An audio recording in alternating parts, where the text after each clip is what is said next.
Өдрөг цаяатай Монгол түмний чаргалыг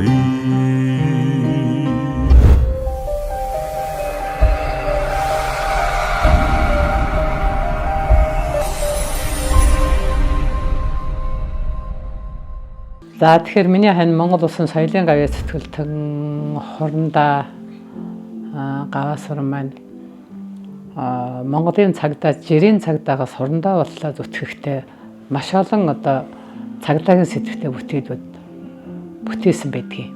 Мань хүн цагдаагийнхаа нэр хүндийг өндөр төргөж явах гэж цагдаагийн одоо байгууллагын одоо цагдаа хүнийг хүмүүс одоо энгийн ард түмэн бас одоо өргөж одоо эергээр ойлгож байгаас билээ тийм ээ. Албан үүргээ гүйцэтгэж байгаа одоо тушаал аваад ажиллаж байгаа хүн чинь тушаалаад биелүүлнэ шүү дээ тийм ээ. Тэр утгаараа мань хүн одоо өөрийнхөө албаны нэр хүндийг өндөр төргөх хэмжээний уран бүтээлүүдэд маш олноор тойрвж байсан. Одоо ингээд одоо өөрөө байхгүй ч гэсэн бүтээлүүд нь мөнгө ихшгэлж байна да.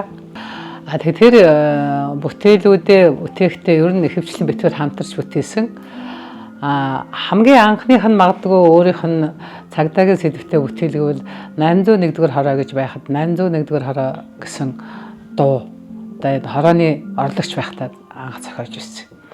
Тэрнээс хойш ер нь бол битээрт бол цагдаагийн сэдвтэй цагдаагийн гэргий, мөрдөн байцаагчийн үүс, ирээвгийн цагдаа, замын цагдаа, цагдаагийн ээж, за тэгээд гэх мэтчлэн ер нь цагдаагийн сэдвтэй бүтээлүүд маш олон байгаа.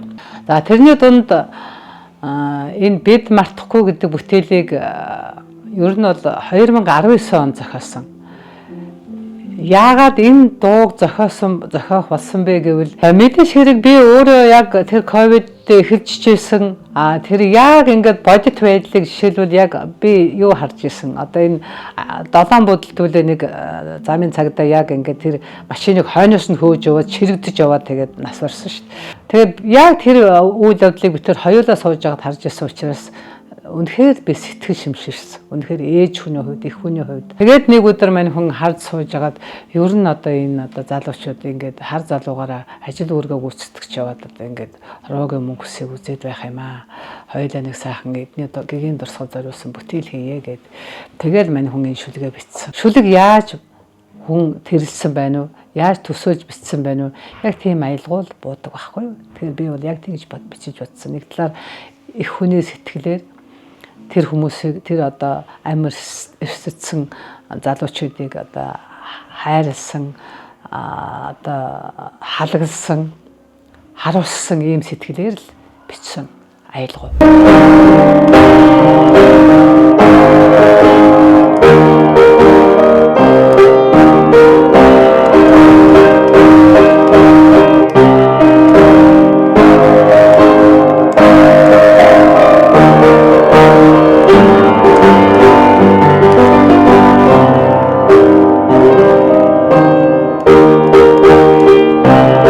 Ер нь бол одоо мэдээч хэрэг бүтээлийг сууж л хийн шүү дээ.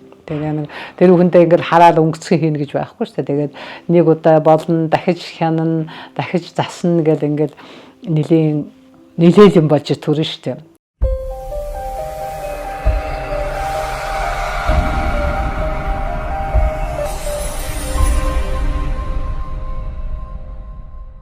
За бид мартахгүй доо маань анх соёлын гавьяа сэтгэлтэн Монголын зохиолтын өвлийн шагналт яруу найрагч цагдаагийн орондоо гаваас өрн хорондоогийн маань шүлгээр бүтэж соёлын гавьяа сэтгэлтэн хөгжмийн зохиолч Цэцэрлэг багшийн маань аялгуугаар Монголын цагдаагийн түүхт 100 жилийн ой зориулагдсан зохиогдсон дуу байна. Анх гаваас орондоогоос маань энэ дууг дуулах үргийг надад өгч дуулах гэсэн маш их баяртай байдаг та. Гаваас орондоогоос дуулах үүрэг авахд ер нь өөртөө хариуцлага хүлээж авч би чадах болов гэж ер нь нэг тийм бодол байсан шүү. Тайзан дээр бол хүмүүсийн үнэмжээс харахад ер нь дууг тодорхой хэмжээгээр амжуулж чадсан юм байна гэсэн өөртөө жоохон итгэл төрж ирсэн. Анх шүлгийн зохиосон маань цагдаагийн орондоо цагдаагийн хүн байсан учраас юм уу шүлэг тухайн дууныхаа сэдвийг маш их мэдэрсэн угаасаа мэдэрсэн их санагдсан. Тэгээд хүчм аялгуудаа маш их зөгцсөн. Сайхан яг надад зориулж хийсэн дуул байсан л та. Манай Нямхүүшин сая дурдаг сургуулийн дуулаач анги төгссөн яг миний шав байсан. Нямхүү битэрээ бас нэлээд хэдэн дуу дуулсан. Тэгээд ер нь яг анх бодохтаа би Нямхуудаа өгнө л гэж бодож ирсэн. Ер нь дан ганц хоолой бичлэгчхээс илүү дуулах болгонд ганц мэдэрдэг зүйлхээр цагдаагийн байгууллагын үнэт зүйл байдаг шүү дээ. Өргөсөн тангараг гэж байдаг шүү дээ. Тангараг гэдэг үгний яг тангараг гэдэг үгч нь уншаад өнгөрдөг амны уншлага биш. Зүрх сэтгэлээс илүү мэдэрдэг энэ дуулах болгондоо. Тэгээд энэ дуул ерөөсөө эхлээсээ төгслөлт ер нь огшлолтой энгийн нуунаас илүү тийм сэтгэл зүйн жиг өндөр ачаалттай дуулдаг байхгүй. Тэгээд ер нь бол эхлээл дуусах хүртэл ер нь их тийм огшоодог. Манай үзэж байгаа зэрэгтч гэсэн дагаж их огшиж байгаа харагддаг. Надад их юу ачаалттай тусдаг бадагч юм хамгийн сүүлийн 3 дугаар байдаг байдаг л да. Энэ дууг дуулах чинь огшоод нулим сунах ч юм уу тийм цаашаа дэвчих үе зөндөө байдаг л да. Хамгийн анх 100 жилийн зориулж хүндэтгэлийн тоглолтын дээр дуулж хагаад бүх удирдлагууд босоод зэрэгтэл ингээд нэрхгээл босоод ирэх. Огш өөрөө ирэхгүй гэж нэг дэвчээр алдчихсан үе хоолоос ангираад. Одоо хүртэл ярихад хүртэл гэж байна. Үүлэн тэнгэрт бүргэд ухарч дэвдэггүй шиг Урэг хүлээсэн цагдаа урагшаа тангораагатай гауя хүслэви жаргалын үлмид ёслоод гарцаагүй мөчид анянгэсний битгий мартаарэ. Энэ өндөг сонсоод хүмүүс дурсаад өнгөрөхөөс илүү одоо ажиллаж байгаа аль багшд маань ч гэсэн цаашдаа энэ дууг сонсоод өргөсөн тангараг гэж юу юм тэрийг зүрх сэтгэлээсээ мэдрээ цаашдаа илүү урам зориг аваасаа л гэж халуун аймаа өргөсөн аль багшдаа үеийн үед эрхэм хүмүүсээ эзэвчтэй мартаарай дурсаж явах болтугай гэж бодож явдаг.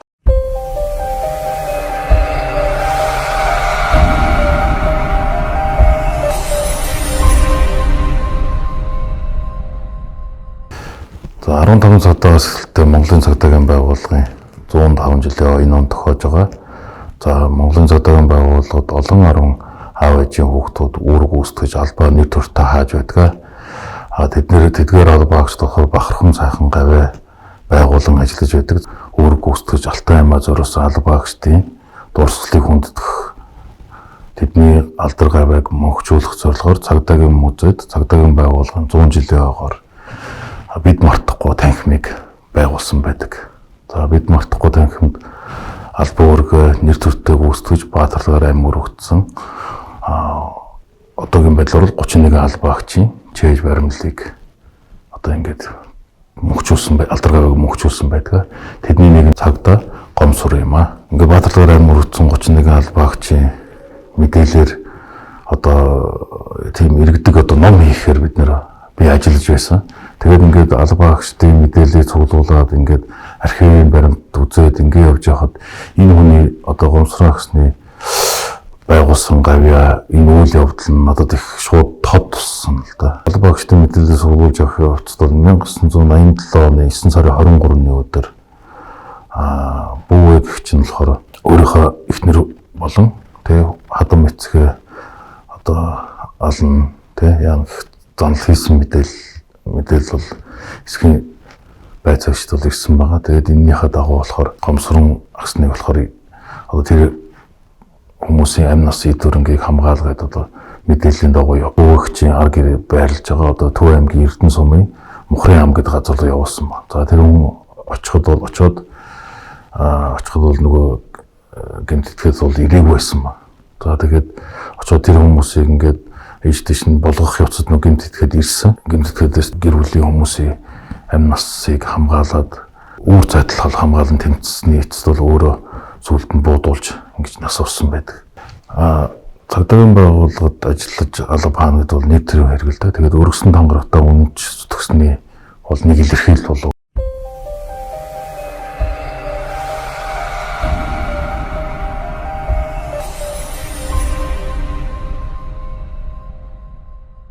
цагдаагийн байгууллагын түүхийг олон мянган албаагч ажилтнууд маань хамтдаа бүтээлсэн, одоо ч бүтээлцээр байгаа.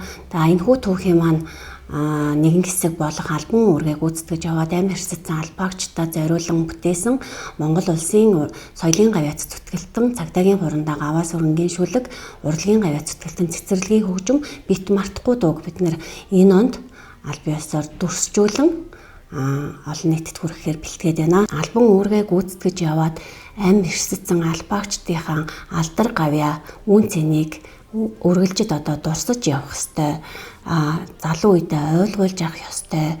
Ямар их үн цэнээр өнөөдрийн энэ байгууллага оршин тогтнож байгаа вэ? Өнөөдрийн түүх бүтсэн бэ гэдгийг одоо мэдэж байгаасай гэсэндээ одоо энэ болсон үйл явдлаас сэтгэлэн энэхүү дууг одоо төрсжүүлэхийг зорилоо. Бид зөвхөн нэг тохиолдлыг бус, нэг хүнийг бус, ард иргэдийн амар амгалан амьдралын төлөө амь насаад зориулсан тэдгээр бүх албаагчдынхаа төлөөлөл болгосон түүхийг ингээ гаргахыг зорьсон. Мэдээж доо түүх болгон үн цэнтэй байдаг. Амиа алдсан албаагч болгоны ард тэдний гэр бүл, үр хүүхэд үнэт зүйлсэн үргэлжлэн үлдсэн байдаг. Тийм учраас бид нэг түүхийг онцолсон биш, тэдгээр бүх хүмүүсийнхаа төлөөлөл болгож энэхүү түүхийг сонгосон юм аа. Ёсолсон дүрм хэвээ